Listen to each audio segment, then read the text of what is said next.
Ya, assalamualaikum warahmatullahi wabarakatuh. Dari kawasan Kerinci 7 FM 91,2 Radio Kota Batik News Interaktif Solutif. Halo, apa kabar? Selamat malam. Iya, semoga kabarnya sehat selalu ya dan berbahagia pastinya. Karena di malam ini Senin ya, Senin tanggal 10 bulannya Maret 2025. Sudah hari ke-10 ya. Ramadannya. Nah, artinya tinggal 20 hari lagi nih. Kalau misalkan 30 ya genap ya. Nah, kira-kira masih tahan untuk berpuasa? Nah, harus dong, karena puasa itu bagi orang yang sehat dan tidak punya kendala apapun ya, itu wajib. Nah, dan terutama bagi yang umat muslim ya. Nah, dan bagaimana dengan puasa Anda? Kira-kira masih lancar-lancar aja atau sudah mulai ada sedikit keregangan-keregangan gitu?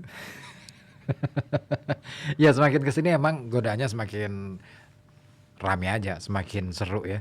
Karena semakin banyak orang ya, apalagi kalau sore ini kan sudah mulai banyak yang jualan jajan dan lain sebagainya. Terus mulai mikirin soal lebaran. Nah, itu. Nah, mestinya sih ya lebaran biarin aja lebaran ya. Yang penting apa yang hari ini kita kerjakan ya sebisa mungkin tuntas dengan sebaik-baiknya. Iya nggak sih? Iya dong.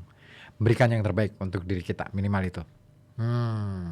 Dan seperti biasa, kalau hari Senin itu ada Senin berbuku. Nah, saya pengen ngajak Anda ya, pokoknya di setiap hari Senin itu saya pengen ngajak Anda untuk yuk kita mulai membiasakan diri untuk membaca buku. Penting banget loh. Kenapa? Karena membaca buku itu bukan sesuatu ya, memang sebagian orang akan mengatakan bahwa membaca buku sesuatu yang membosankan dan sebagainya. Tapi ada banyak manfaat di balik membaca buku. Saya akan sampaikan nanti. Nah, apa saja sih manfaatnya? Ya. Tapi seperti biasa, kita masih mengulas satu buku yang sama, The Psychology of Money, karyanya Morgan Housel.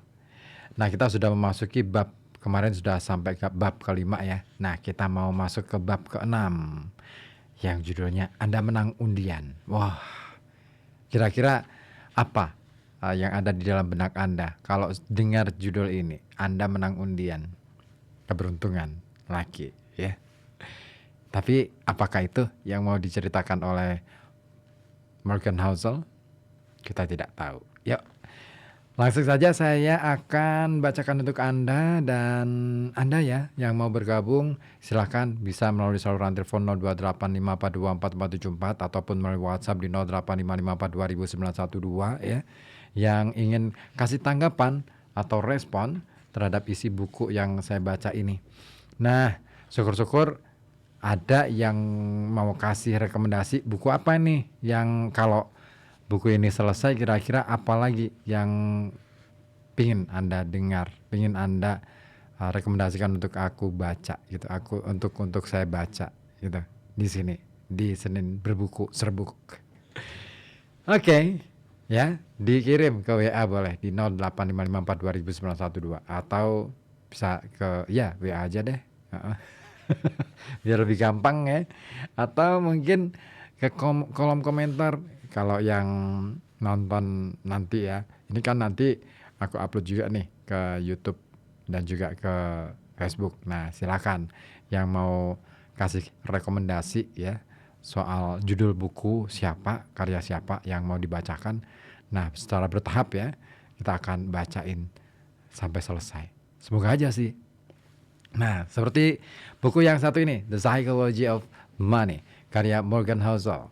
Kita masuk ke bab ke-6, langsung saja saya bacakan kepada Anda. Nah, yang di bagian awal dari buku ini, dari judul bab 6 ini, Housel mencantumkan pernyataan dari seorang aktor kenamaan ketika menerima Screen Actors Guild Award. Namanya Brad Pitt. Nah, kenal ya? Pasti kenal dong. Dan dia katakan begini, saya sudah melakukan ini selama 30 tahun. Saya pikir rumus sederhananya Ada proyek yang berjalan dan ada yang tidak. Tidak usah pusing dengan keduanya. Lanjutkan saja dengan proyek berikut. Itu. Nah, lalu Hazel melanjutkan, mulai masuk ke bagian tulisannya yang sebenarnya. Dia menulis begini. Harris Berggruen kabur dari Jerman Nazi pada tahun 1936. Dia menetap di Amerika, lalu kuliah sastra di UC Berkeley, dan umumnya dia tampak menjanjikan ketika muda. Namun pada tahun 1990-an, Berggruen ini boleh dikata salah satu penjual karya seni paling berhasil sepanjang masa. Pada tahun 2000, Berggruen menjual sebagian koleksi lukisan Picasso, Breguet, kemudian Klee, dan juga Matisse. Nah, yang itu adalah miliknya ke pemerintah Jerman dengan harga di atas 100 juta euro. Itu sangat murah, sehingga Jerman efektif menganggapnya sumbangan. Nilai koleksi itu di pasar swasta itu bisa mencapai di atas 1 miliar dolar. Nah, betapa hebatnya satu orang bisa mengoleksi banyak sekali mahakarya. Seni sangat subjektif. Bagaimana caranya seseorang memperkirakan ketika muda apa yang akan menjadi karya paling dicari dalam seabad? Ya, dapat dikatakan keahlian. Dapat dikatakan juga keberuntungan. Perusahaan investasi Horizon Research ini punya penjelasan ketiga, dan itu sangat relevan bagi investor. Para investor, terutama para investor besar, ini membeli banyak karya seni. Tulis perusahaan itu. Sebagian koleksi ternyata menjadi investasi yang bagus dan dipertahankan cukup lama agar hasil portofolio mendekati hasil unsur terbaik dalam portofolio.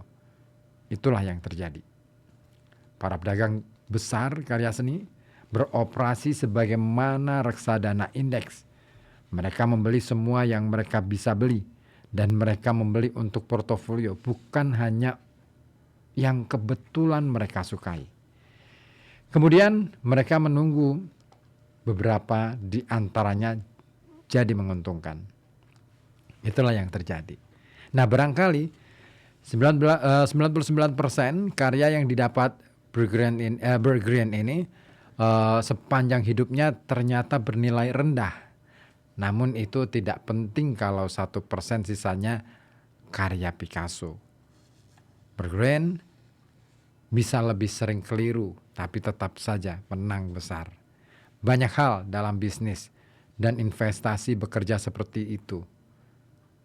Dan ekor panjang, ujung paling jauh distribusi hasil, ini berpengaruh sangat besar di keuangan.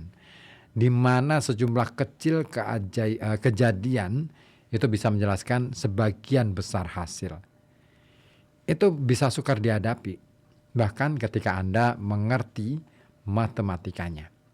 Bahwa seseorang, terutama seorang investor, ini bisa lebih sering salah, tapi masih untung itu tak intuitif. Artinya, kita meremehkan betapa normalnya kegagalan banyak hal. Dan itu menyebabkan kita bereaksi berlebihan terhadap kegagalan.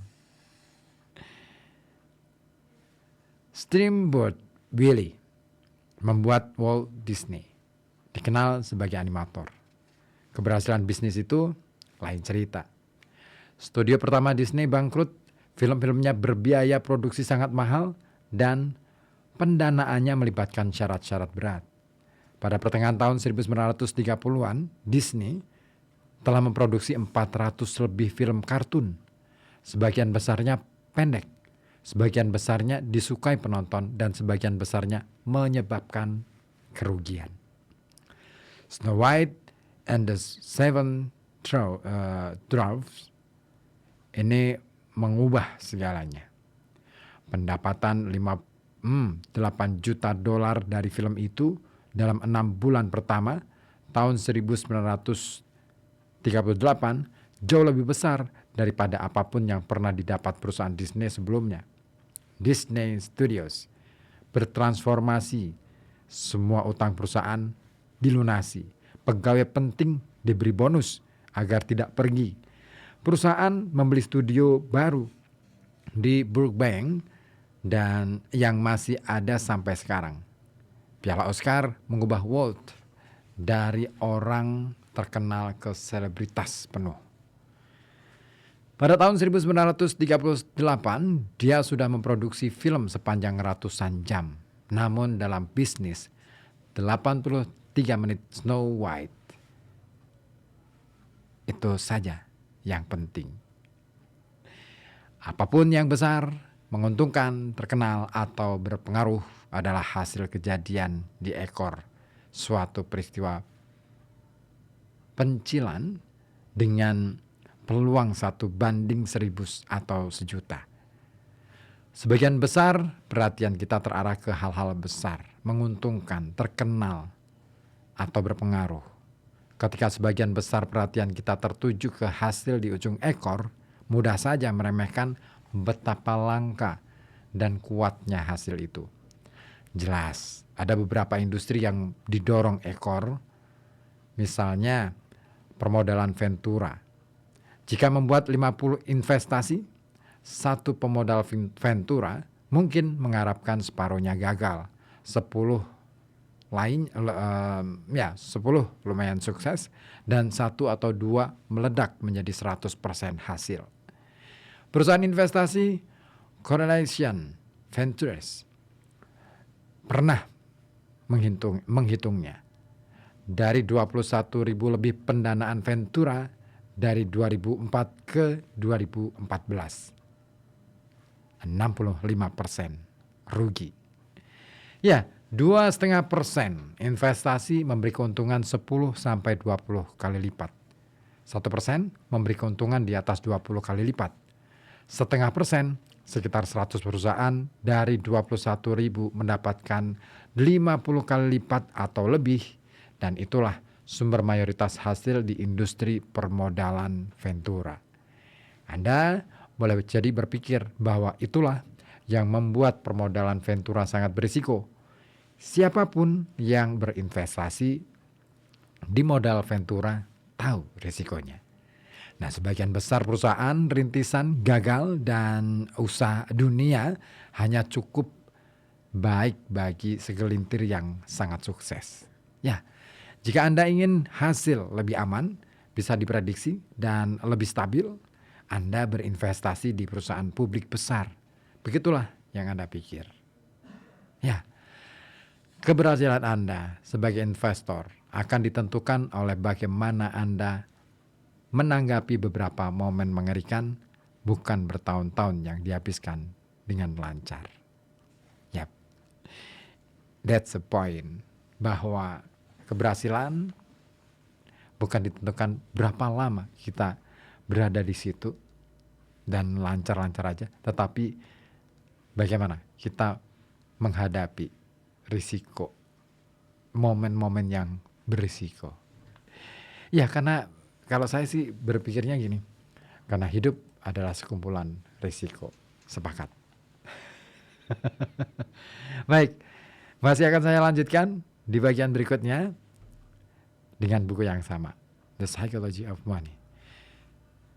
Jangan lupa untuk ikut gabung di 0285424474 ataupun melalui WhatsApp di 0855420912 ya.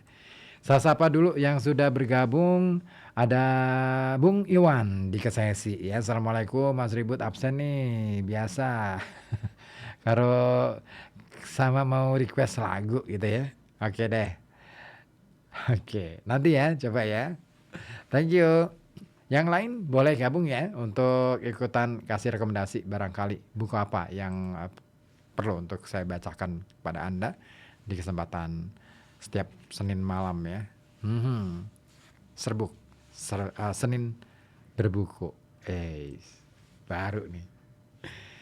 Oke, sebelum ke Iwan Fals, saya mau hadirkan dulu satu lagu dari Sherina dulu deh ya.